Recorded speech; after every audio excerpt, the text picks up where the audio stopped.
Good morning. Today's Wednesday sermon, I'm going to use today's lectionary reading of the Gospel. So it's Matthew chapter 15, verse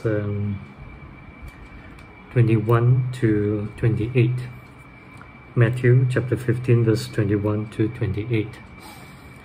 This is an incident where Jesus actually went to northwest of Israel. It's a Gentile land, and that Gentile land is called Tyre and Sidon. It's quite well known for building ships and boats and airfaring, but it's a Gentile land. Now, time and again, we do see Jesus do that during his 3.5 years. It's recorded in the Gospel. He went to northwest, as well as he went to southeast, which is Decapolis land. And that's the land where he met, the demon-possessed man who has legions of demons in him. So it seems like it's kind of a retreat, perhaps a retreat from the, ongoing and never-ceasing onslaught from the Jewish leaders, the Pharisees and Sadducees. And in this incident, Jesus went to Tyre and Sidon. And apparently he's trying to keep low, but there was a woman, a Gentile woman. In Matthew's account, he calls it a Canaanite woman. So he actually put things even more sharply into perspective, because Canaanites are traditionally the enemies of Israel. So it's no friend, it's not just simple Samaritan or what, but this Canaanite, a woman, came to Jesus, again, woman. A Jewish man tends not to associate with any woman, and came and asked Jesus for help. So over here we read verse 21, leaving that place, Jesus withdrew to the region of Tyre and Sidon. A Canaanite woman from that vicinity came to Jesus, crying out, "Lord, Son of David, have mercy on me. My daughter is suffering terribly from demon possession." Interesting, because she immediately called Jesus by the Jewish way of saying things. It says, "Son of David." That means that as far as this Canaanite woman is concerned, she recognizes that the promised Messiah, as far as the Jewish hope is concerned, comes from the line of David. In other words, Jesus is the promised Messiah. And that's how this woman approached Jesus.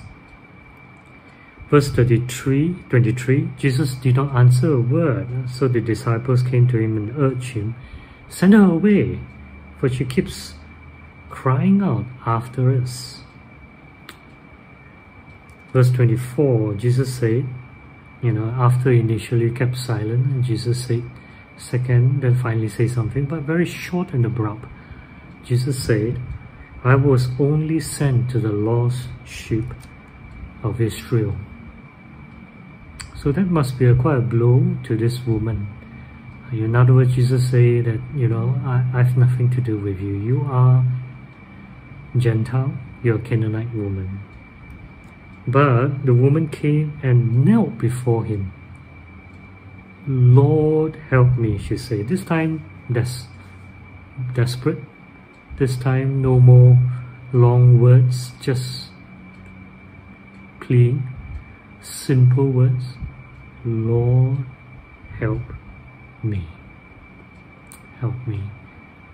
And sometimes we can identify with that, isn't it? When things become desperate, when we call for help, our words become less and less, or fewer and fewer.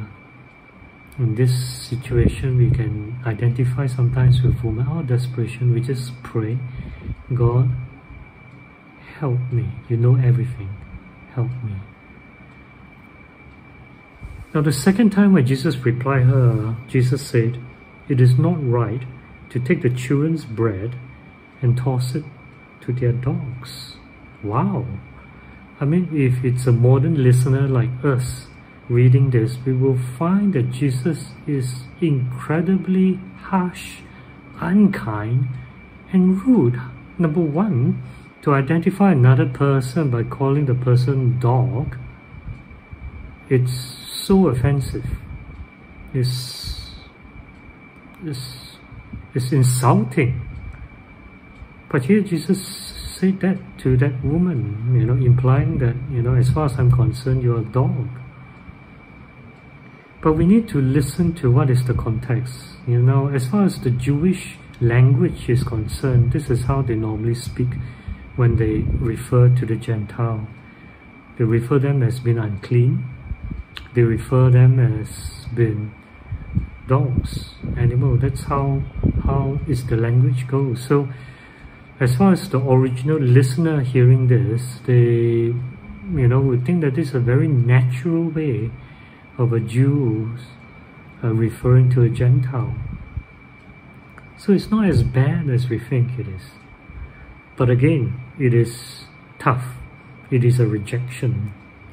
Verse 27, "Yes, Lord," she said, "but even the dogs eat the crumbs that fall from their master's table." Now with this, as if it touches Jesus' heart, it says, "Woman, you have great faith.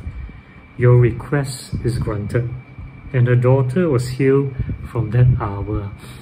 That's the only two incidents, or more than two I think, but the very few incidents in the gospel record where Jesus just say the word and healing took place some distance away. And guess what? Another Gentile person, the centurion, same thing happened. In fact, it was the centurion who asked Jesus, says, "I'm a person under command. As long as you say the commanding word, things will happen. You don't have to bother to come down." And Jesus was so amazed with the centurion's faith. And Jesus said that to this Canaanite woman, "Your faith has healed your daughter. Your daughter's demon possession would be delivered there and then." I want to draw three things about what a true faith looks like. Three things. These are my thoughts. Number one, a true faith knows who he or she is approaching. A true faith knows who he or she is approaching, and that is Jesus. When we say having faith, we are having faith in someone. It's not a blind faith. It's not a superstitious faith on some murky belief or something that is unsure and superstition. No. A real faith talks about having a faith in a person and knowing who that person is. I know in one organization, a brother was saying that, there was a president where he's so approachable, he listens. So everyone will approach him, and he knows that when they approach him, he will listen. But then they'll change another president which is totally the opposite. He's nasty. He doesn't answer kindly.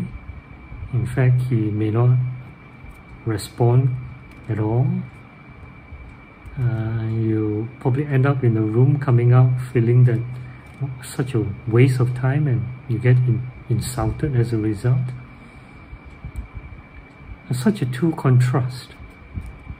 A true faith recognizes that we can come to God just as we are. Just as we are, and God will receive us.